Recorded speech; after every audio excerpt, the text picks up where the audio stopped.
সানা পরিবারের কাছে যাই। দুই ভাই, প্রদীপ ও বাপি সানা।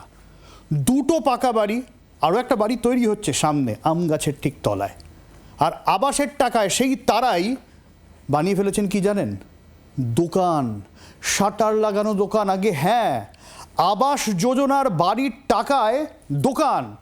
সৌজন্যে পাটক্ষেতে গুপ্তধনের মালিক পুরপ্রধান ধৃত দীপঙ্কর ভট্টাচার্য।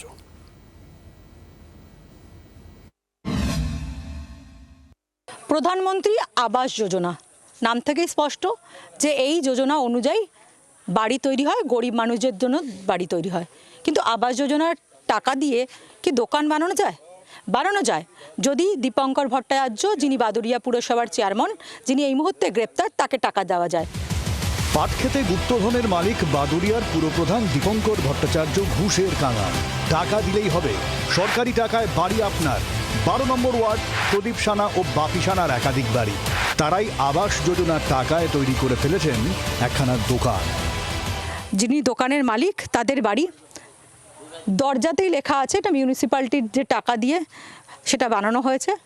এই যে Baduria municipality, house for all বলে লেখা আছে, যদিও এটা হাউস নয়, এটা দোকান বানিয়েছেন, শাটার ঠাটার দেওয়া রয়েছে। যদিও এখানে একটা আমরা দেখতে পাচ্ছি খাট রাখা রয়েছে। কিভাবে সরকারি আবাসের টাকায় ব্যবসার ঘর বানিয়ে ফেললেন?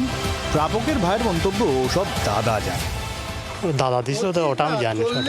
দাদা দিয়েছিল টাকা পয়সা, ও ব্যাপারটা দাদা জানে, আমি সঠিক জানি না। প্রদীপ সানা। দাদার কি না?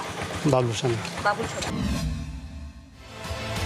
দাদার দাদাকে তা অবশ্য এলাকাবাসী জানেন না, তাই তারা খুব একটা অবাক হন না। অভিযোগ, পুরপ্রধানকে 40-50 হাজার টাকা দিলেই হতো। যদি এরাই ক্ষমতায় আসতো, রক্তের নদীর স্রোত বইয়ে যেত। হিন্দু মুসলমান কারোর দেখতো না। হ্যাঁ, এই গরিব মানুষের মানে অর্থে 40,000, 30,000, 35,000 টাকা নেনে ওই ঘর দেওয়ার নাম করে কারোর ঘর দিয়েছে, কারোর দেয়নি। প্রত্যেকটা ঘরের দেওয়াল ফাটা। হ্যাঁ, এদেরটা বসবাস না করে দোকান করি দেয়, চেয়ারম্যান দিতে। দুর্নীতির কোনো ধর্ম হয় না, দুর্নীতির দল হয় বোধ হয়। দীপঙ্কর ভট্টাচার্যরা যে দলের ব্র্যান্ড অ্যাম্বাসাডার হয়ে গিয়েছে। বাদুড়িয়া থেকে ক্যামেরায় জয়ন্তর সঙ্গে বিমল ও পিয়ালির রিপোর্ট, জি 24 ঘন্টা। বাংলার আওয়াজ, বাঙালির আবেগ, জি 24 ঘন্টা।